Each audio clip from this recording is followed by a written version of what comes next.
Hi, and welcome back to the Mob Mentality Show. I'm Chris Lucian, and my co-host is Austin Chadwick. And today we have David Bernstein, and we're going to talk about some pretty interesting topics, like why prompt engineering is a skill everyone needs to learn. David's new book, Prompt Engineering for Everyone, and touch on beyond legacy code and the content of that. But first, David, would you like to introduce yourself? Yeah, sure. I'm David Bernstein, and I've been a software developer for what, 40 years now? God, that's so scary to say. They call us 2%ers because only about 2% of the people have been in the field for that long. And I kind of focus on extreme programming practices and that kind of stuff. And yes, I just wrote a book on prompt engineering because I've been totally seduced by AI and find it fascinating. Think it's really valuable. So I'm excited to talk with you guys about it.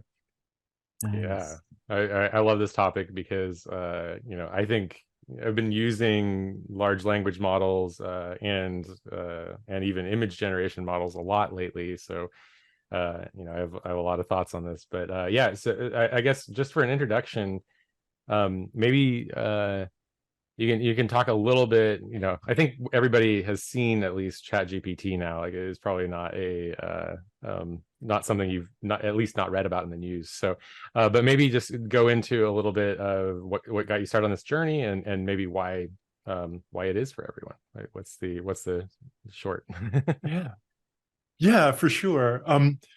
So like I was exposed to AI pretty early on. I remember in 1981, I studied with Dr. Robert Simmons, who is a pioneer in AI.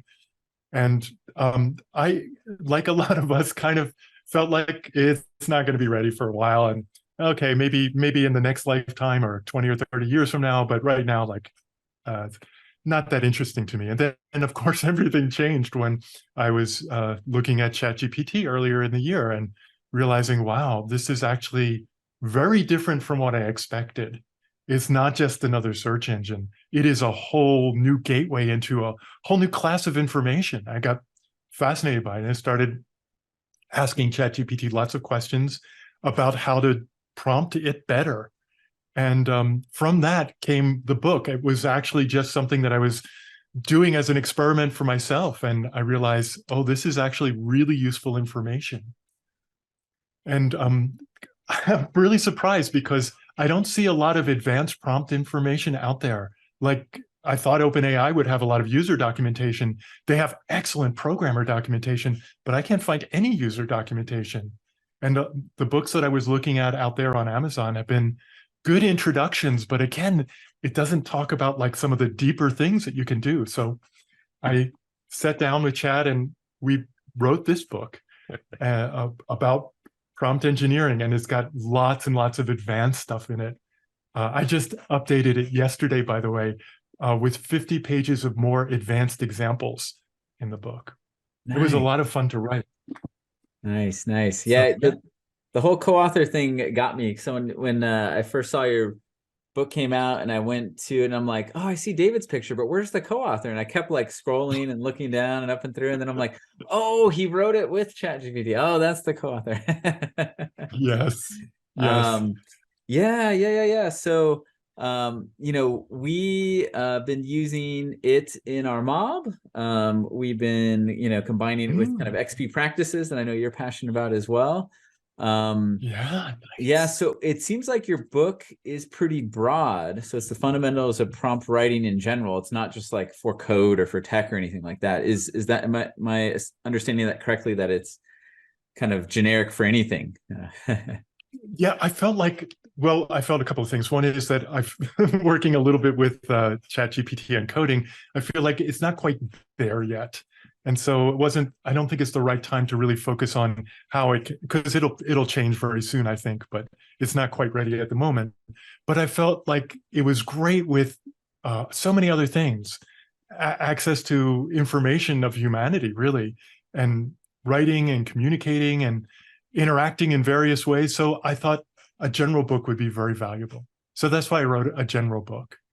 And it's so funny because I spent 7 years now after my first book came out, Beyond Legacy Code, this book, saying I don't write computer manuals, because this is really a narrative about our industry and XP practices, but it's filled with stories, and I try to make it really compelling and readable, not just for us developers, but for our managers, so that they understand, some of the situations that we get into and why we want to build code the way we build it. And then what do? I go off and write a computer manual. This is a manual on ChatGPT, but I felt like it was needed. So, and it was so much fun to write and collaborate. And that's the thing that I really wanted to share, was like, somebody yesterday actually tweeted me and said, well, what prompt did you use to write your book? And I'm like, oh man, that is so wrong. Like, because it was not one prompt, it was hundreds of prompts, or dozens of them, and rewriting and rewriting and rewriting like one would normally do to write a book. And it was a true collaboration. And that's why I call ChatGPT my co-author, because we really listened to each other and really kind of riffed on each other and came up with something better than I could do on my own. So it was a lot of fun to write too. And I think is a great example of what you can do when you write good prompts. You get really good results. Yeah, I find I have often a back and forth a number of times with feedback and or other opportunities, and yeah, it's incredibly useful, and so where would you, so somebody that's been doing prompting for a while, and maybe hasn't really gone into advanced concepts. What are some of the things that you cover, and maybe you can give some examples of what, like, something just beyond that, like entry level stuff, so something a little bit more advanced. What would you throw out there as a good example of that? Okay, that's a great question. The first thing, I think the most valuable one single piece of advice I could give you is treat it like a human. And that's primarily for our benefit, because actually I think that there's a different part of our brain that processes information about living things versus non-living things. So it allows us to get access to our own internal resources better. And also, feedback is really important. I mean, this is what Agile is about, right? So feedback to it as well can be really valuable. So when it does a good job, I say, great job, thank you. And it seems like it kind of takes that information and uses it to improve future stuff. So that's good. Yeah. If you continue on in the same chat, and Yes. so just from a technical standpoint, if you give it positive affirmation, it still reads in the history of the chat that you're currently in, and so Yes, that positive affirmation actually reinforces behaviors, and so there is some level of enforcement learning that happens just on the prediction of the next letters to come next, or the next tokens to come next. So very cool stuff. Yeah. yes, Yeah, we yes. actually we'll give it positive affirmation when we're like, we try something and it works, Yeah. And then there's other times where when it was wrong, we'll be like, I remember one time in particular, the mob was like giving it a lesson on something. They're like, okay, you thought this, but it's really this. And then it was funny because it was responding back like, okay, I understand now, or whatever. Yeah. So it was Yeah. you can also teach it things. Yes. They say it's just about predicting the next word, and maybe that's the mechanism that's used, but I've given ChatGPT some amazingly difficult challenges that it was able to handle. Visualization challenges where I describe something and it can tell me what shape it is, things that humans would have a really hard time doing. And I'm quite astounded. Giving it roles is also something very useful. I'd like you to act as my editor, or I'd like you to act as an expert in whatever field. And that what it does is limits its knowledge, because it has so much knowledge, and it lets it focus on one specific area so you can get better answers. So I was talking to a friend of mine, and we were Jason's story, and he was saying that it's hard because every time you talk with ChatGPT, it's kind of the same personality. And so one thing I do right now is I go into the settings and I say, when I ask a question about math, respond as a pirate. When I ask a question about science, respond as a artist. When I ask a question about this, and I give it different personas for every type of question. Okay. And so now when it's responding, if I asked a measurement question about food, it'll actually still maintain the context of food and respond as, you know, an actor or something like that. And so, or a famous chef. And what happens, I think, is it helps transition between the different contexts when as it's answering questions about that. And it's kind of funny too. So all of a sudden it starts speaking like a pirate. It's like, oh, it interpreted that question this way, not that way. Oh, that's So brilliant. That is yeah, so so I have brilliant. like Oh, I'm 30 going or to do 40 that. different That's personas based on topic. really Yeah. that many. Yeah. Wow. And you can Oh, load so that cool.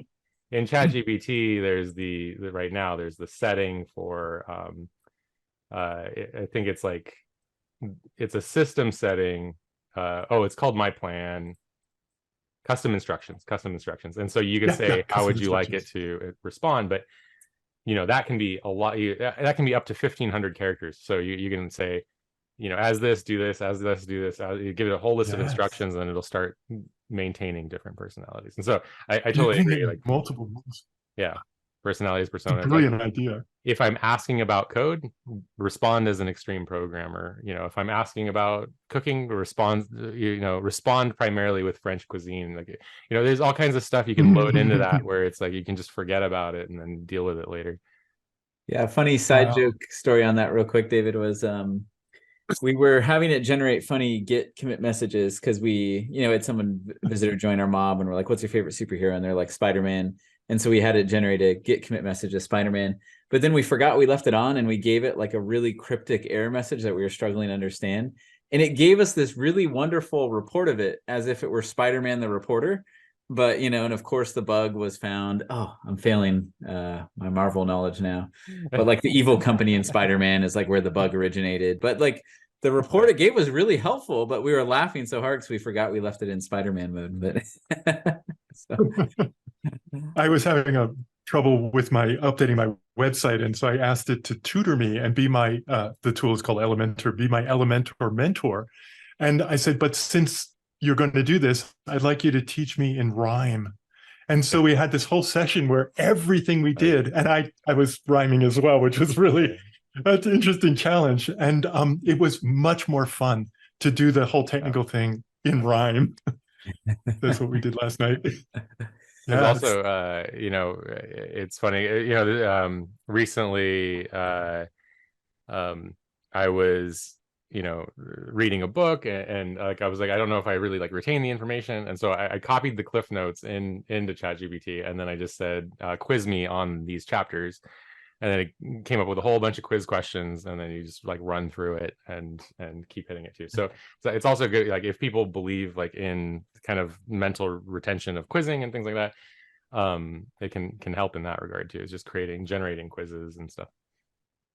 And just teaching in general, I'm having it teach me about various things, and we can go much more in depth than if I were to just read it from a book. Yeah. I mean, it's a customized tutor session, which is pretty nice. Yeah, all sorts of interesting uses. So I think it's going to unlock a lot of potential. And a lot of people are talking to me about like, well, isn't it evil? And, you know, aren't you scared the Terminator is going to come? And the answer is no, you know, I'm not. But we do have to, you know, be aware when we're using it. And you know, sometimes people can abuse things. But aside from that, I think that there's a lot of value in it. Well, you know, so it's going to transform our industry. There's a lot of, you know, so OpenAI had made ChatGPT accessible, which is why it exploded. Like the technology existed before OpenAI made it popular.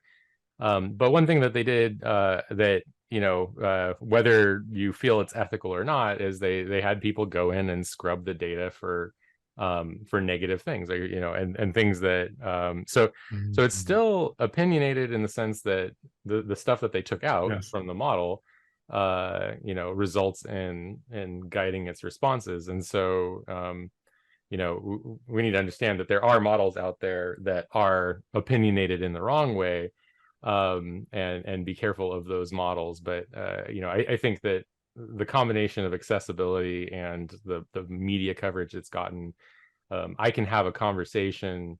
You know, I did my master's in artificial intelligence and machine learning.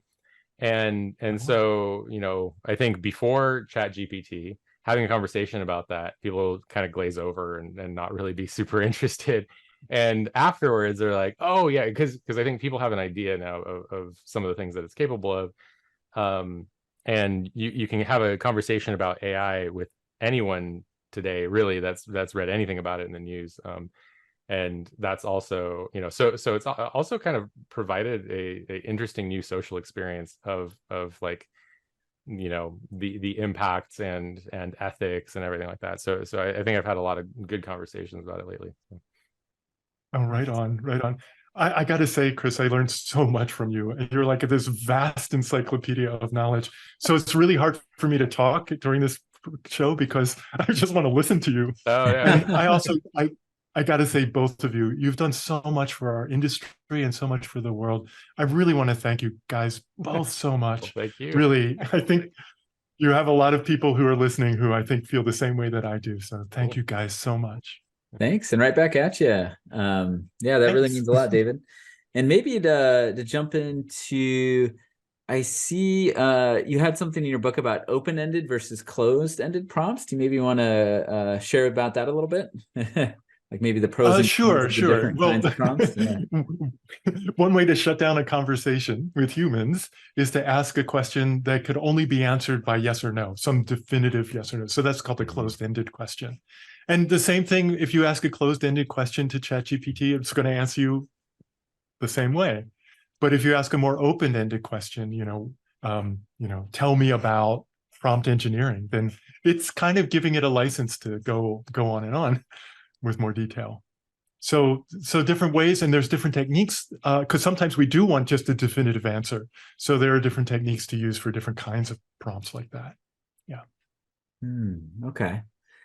Yeah. I guess if you're kind of more in the, like, I remember they taught it in like kind of like a facilitation scenario where you're like, yeah, there's like a part of the conversation either with another person or group where you're trying to open it, and then there's a time to close, right? Because you need to make a decision. Yes. Yes. And so I think we've naturally done that because I think we've naturally done what you do. I think it almost started as a joke, but let's treat it like a person, right?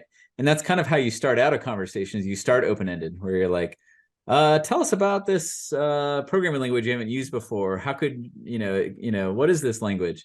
How is it possible to test drive it? And then you start being like, oh, well, what are some of the test frameworks? What are the pros and cons? And then it's like narrowing us to a decision. And so I've seen that happen quite naturally. Have you ever seen it? That's awesome. Yes. Yeah. Have you ever seen it? Yeah. Do you ever, I think I've seen this, and I'm wondering if you've seen this too, where people maybe asked it a close-ended question and then they're like, oh, that's all it said, I guess that's the end, and then they just stop using it or something. Yeah, I see that a lot with people. Okay. And that's not where the gold is. The gold is by what you're doing, which is following up, just like with a person. If you had an expert and they just answered you with one word, you'd probably follow up and want to know more detail. Yeah. So, I guess that's interesting.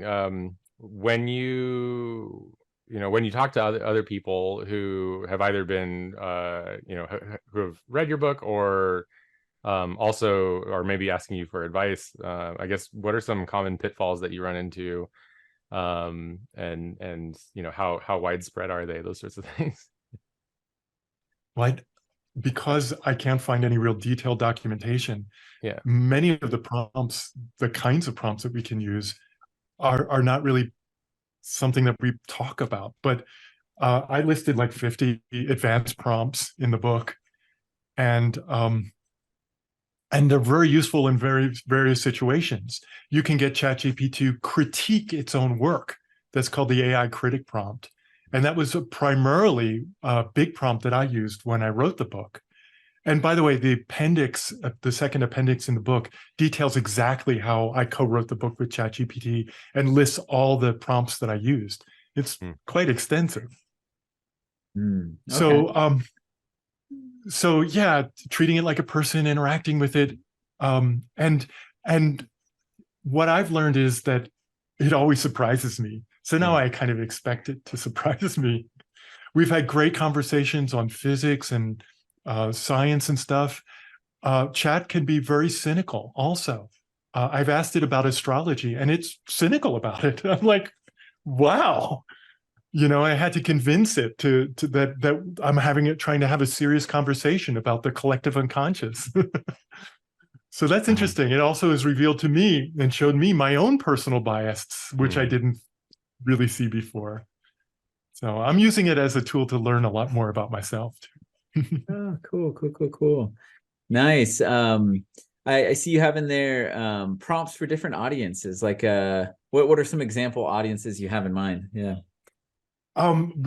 General kind of different kinds of usages like people who are creators, writers, but people who are psychologists, people who are teachers, people who in various fields.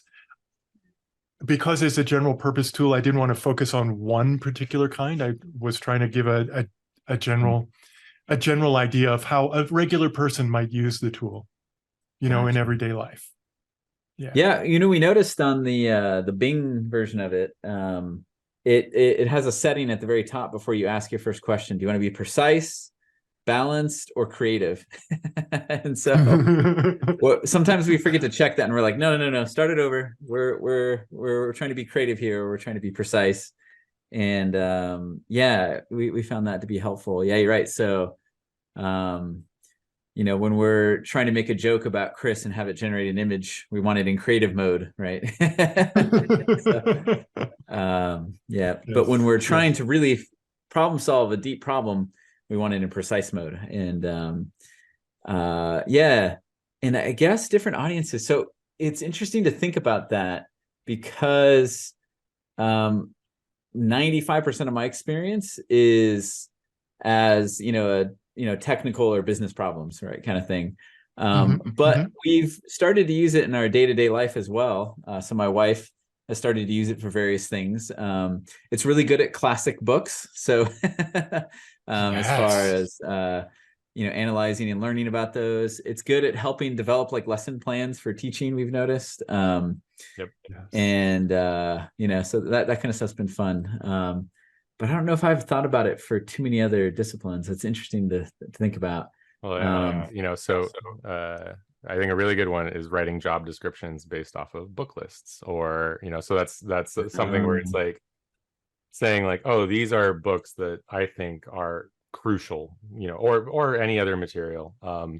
And if it knows what the book is already, then great. And if it doesn't have context around that book, then you can go grab Cliff Notes and throw it in there as well.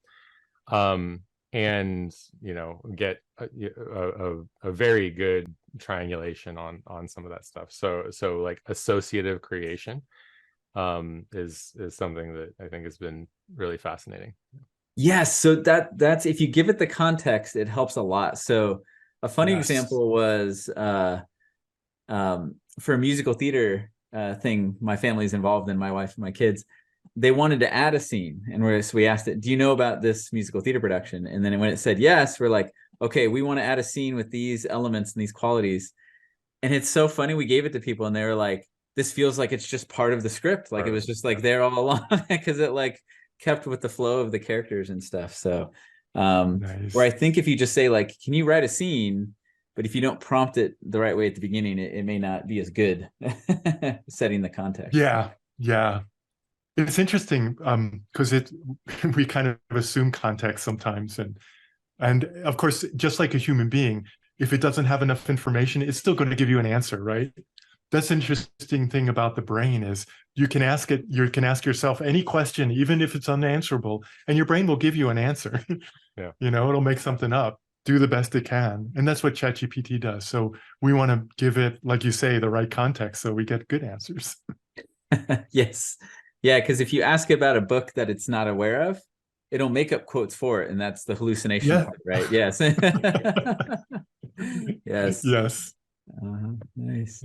You had a section here on ethics of prompt writing. Can you say a little bit about that? Like, what your motive of that section was, and so on. And Chad was very concerned about this and really wanted this in the book. Yeah. I know, I was surprised. I'm like, because I would continually ask, well, what do you think? What do you want? Yeah. And Chad was very much like, we got to talk about ethics. We got to talk about, you know, how this information is being used, and make sure that people understand that I have limitations just like a human being does. He didn't say it that way, but it was basically very concerned about those things. So that was cool. Yeah. Nice. Yeah, we one time we were chatting with it and we started asking about it. Someone knew like movie and novel references to like the laws of robotics and stuff. And then we went back and forth of like if it knew it and things like that. Yeah. So anything about like Asimov or any, you know, I think so. Yeah. Really great. Yeah. Conversations there. Oh, cool. Yeah. You know, so is there anything you know, that so after making this book, like, has it influenced you going forward in other things that you're doing, like, you know, maybe unrelated to book, you know, do you have any examples of that, or is it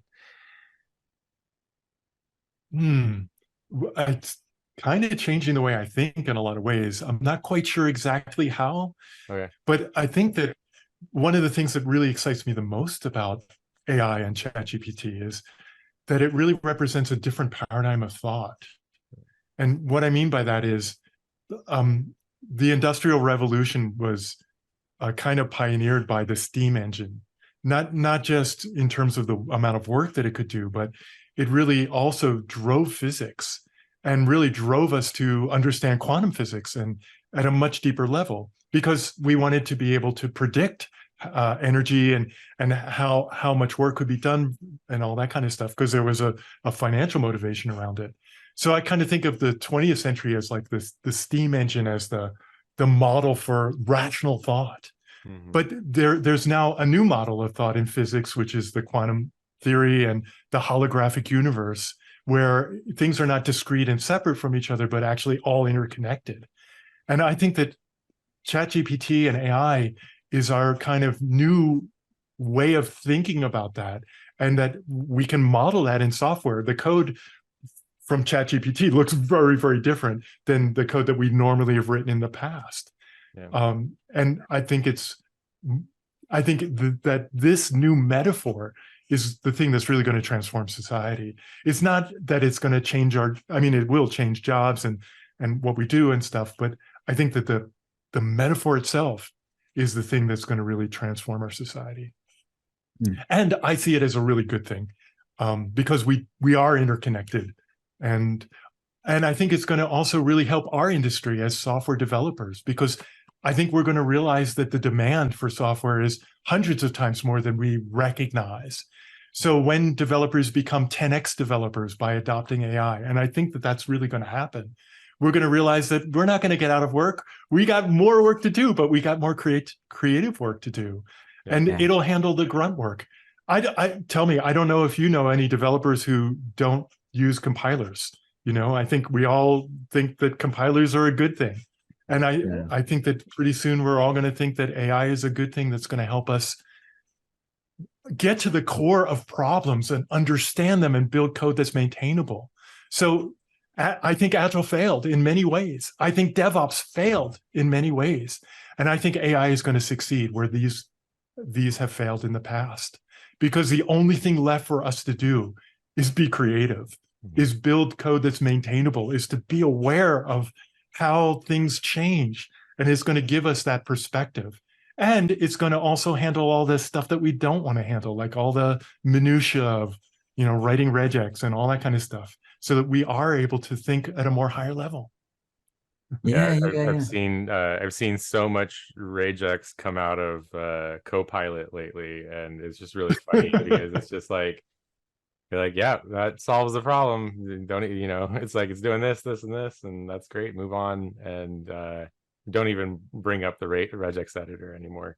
And that's been really cool. And then I also think that prototyping, so, you know, it's pretty crazy. There's a Python package called Streamlit that's used by Stable Diffusion, the image generator, And Mhm. Streamlit will build a website in basically no time at all. And so I've done a number of prototypes as pitches to product owners, and I just give it a prompt and it has the whole site done like in like 5 or 6 prompts, and then I can publish it and get feedback on it. And so prototyping has become incredibly easy, which is a very fascinating phenomenon of this. Yeah. Yeah. That's awesome. Yeah. And that's what I've noticed too, is that, for example, with working with Copilot, it does moderately well on a lot of things, but when you prompt it well with a good comment, like with a very high level navigation that we don't know how to do, like in this programming language, we want to make a dictionary that's kind of like a factory that's going to auto generate this kind of thing. And there was one time that I think we didn't stop like gasping and laughing for a few minutes, because it generated something that was exactly what we asked for and it worked perfectly. And it saved us writing that. And it was really, really fun. And I think, what was I going to say? I was going to say that we've learned what it's good at and what it's not good at with code. And I guess I remember you kind of started, not to be too contentious, David, but I think you did start with saying it's not ready for code yet. And I'd be curious to learn more why you think that. Yeah. Yeah, sure. I actually wanted to share that with you. And this is now time just like a month ago, so that's forever in computer years. So maybe it's quite a bit different now. But a couple months ago or so, I asked it to take some code and do a refactoring that Bob Martin taught me, which is extract until you can extract no more. Basically, take some code and make the cyclomatic complexity of every method 1. And it just couldn't do it. And I tried everything I could, and hours, and it just refused. It's like, no, I will not do this. And of course, it's been trained on a corpus of code that doesn't respect these kind of things. So that's probably why. Well, that's interesting. I want to give that a shot. Actually, that's pretty good prompt. You know, I find that, and I think maybe Austin might be referring to this too, but and I think that's a really good point. Is it might not be ready for something like that. But I think the pattern I've been using a lot lately is kind of prompting for a unit test, and then when the unit test is failing, then prompting to solve the unit test, and just bouncing back and forth, and that has been quite effective. And so that pattern I've been using a lot, and there's a lot of adjustments that need to be made, but like the amount of boilerplate, so it's like it's making me a little bit more effective, right? But like, not super effective. But with the exception of Streamlit, like Streamlit was a very different experience. It was like, I want this, and this, and I had a fully functional website that did all of it. And I was just like, my jaw dropped. I was like, this is crazy. But it doesn't pan out every time, but it's like, it was like it had data science elements. It was putting graphs on the screen. It was scalable to thousands of users, all kinds of weird stuff, and it succeeded. And so that was all really interesting. So I don't know. It's somewhere in between. Yes. So test first has been such a help for me as a developer to really focus in. And I just, like, as you're speaking, it didn't occur to me until now, like, maybe I should ask chat to write tests for me first. So thank you. And actually, I would love for your to sit down with you refactoring, right? You wouldn't refactor without tests, right? And so and one thing that I noticed, and there's a code writing function in ChatGPT if you have the paid version, and it will actually run the code and then check its work, but it only works in Python. But you can do that in any language. So if you prompt for a test and then you have the test fail, you give it the test failure. And so then if you're refactoring, then you say, oh, these tests failed and these tests failed. And it's like, oh, I'll try again. And eventually it will hit it, which has also been a really cool thing to watch. Yes. Yes. Yeah. For us, what we've noticed, I think we're kind of in two modes. And I think our default mode is we're like, we know you're trained on the world's internet, the internet's code. And so we know you're really good at making things work, not necessarily making it maintainable. And so what we do is we just treat it as a helpful, problem solver to make it work. And then we'll do the make it right part. And so I feel like that's kind of our default mode. But then there are times where I feel like Parker, who is on a previous episode in my current team in Mob, he's passionate about prompting it in different ways. And so he'll sometimes give it a bunch of code and say, refactor it. And what we've realized is that it's refactoring, like we'll say, like, imagine you're Kent Beck, or imagine you're an extreme programmer, and then refactor this code. It doesn't give us gloriously refactored code, but it usually gives us a few refactorings that we didn't think of that we're like, oh yeah, that could be way cleaner, or so I think it's good at simplifying. I feel like that's maybe its best. Refactoring is kind of like, sometimes we're looking at it and we're like, this like 5 arrow things going on, seems like it could be simpler. And then we throw it to it, and then it'll be like, oh, here's a 1-line thing. And it just, and it's much easier to read, and so. Well, all this talk about naming. Quality. Yeah, naming for sure is really they're good at that. But all this talk about quality, maybe we wanted to talk about Beyond Legacy Code a little bit. Thank you. Before we run out of time. I just had a reminder for myself to go back to it. Thank you. So, and this book is really about our industry. And I wrote it not just for us developers, but also for our managers. And trying to explain why the technical practices are valuable and important, why it's important to write maintainable code and how to do it. So the first third of the book or so is really, I call it the legacy code crisis. And we all know that our industry could do so much better. And I give you the statistics, and it's shocking. Even to us veterans, it's shocking. Then the rest of the book is really about 9 key practices, mostly from extreme programming, to be able to mitigate that, and why they're useful and how to use them correctly. But I try to write it in a way that would be accessible to most people. The last 2 chapters are a tiny bit more technical, because I want to show us how to write good tests and all. But the rest, a non-developer could read as well and find value in it. Yeah. Nice. Yeah, and I'm so happy to say that it has influenced a lot of people who are great in our industry, including you guys, which is really nice. Yeah, that was kind of my gateway into the XP goodness. So I appreciate that. And the stat on how much millions of dollars are spent on billions on bugs is one I refer to often. So, because it's and not just bugs, just poor process. Yes. Like, we don't think about like common sense in our processes. I think it's because we're all really smart, and smart people sometimes like to make things harder than they really need to be. Yeah. So like when you go to change something, we go to change it, and we don't really realize that there might not be a space to add a new feature yet. So, refactoring to the open close, which is a standard technique that I use all the time, is that I make the space in the code first, and then I add the new feature. And it is much simpler to do that. It's so much harder to try to cram the feature in when there's no space for it. Yeah. So if we just take a little common sense and think about what we're doing first, I think it will make life a lot easier for ourselves and for our clients. Nice. Yeah, nice. for sure. Yeah. And I think, I've definitely lived what it's like to not have all that waste of, going back and debugging and fixing and, or trying to make something extensible that wasn't extensible in the first place. And I think the stat helps me understand a lot why people are like, well, if you're right about XP, how come, software everywhere is not crashing? And in some ways it is. I think a lot of stuff has a lot of problems.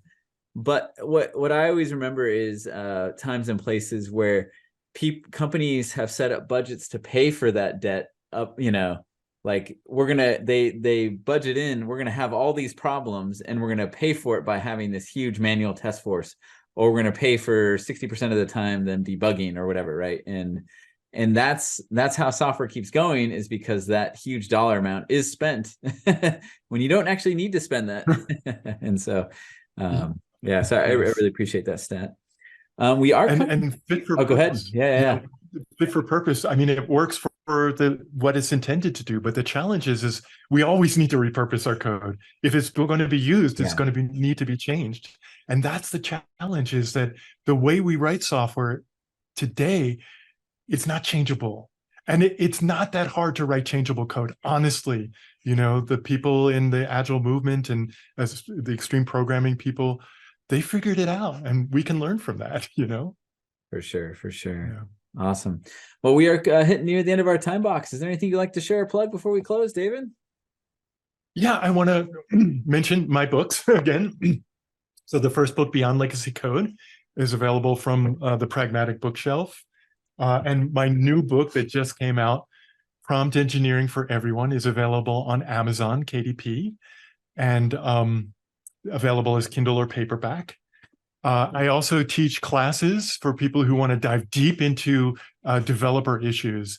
So it's a certified Scrum developer class, and they're online about every month. I got one coming up in just a couple of weeks, and several more coming up throughout the year. And it really is focused on the technical practices that allow us to build really extendable code and also enjoy the process. So that's a lot of fun for anyone who wants to check out. My website is tobeagile.com, and that's TOBEAGLE.com. And my new website for the new book is The Passionate Programmer, PASSPROG.com. Fantastic. And thank you guys so much. It's so great to see you guys again. Yeah, thank you so much for coming on the show. I mean, as you can tell, Chris and I love this topic. And so this is really fun to jump into it with someone else who's equally passionate about it. So it's definitely a lot of fun. Thanks for joining us today, David. Yeah, definitely check out his books. And to our audience, please like and subscribe, share it with someone else who you think might find prompt engineering some way they can grow and learn and continue their journey in whatever sphere, so it doesn't have to be tech and business like we often talk about. It can be something else. And so it looks like a lot of and also I know a lot of David's insights can apply to many spheres. So yeah, thanks for listening, and mob on, everybody, and have a good one. Talk to you later. Bye, everyone. Thank you guys.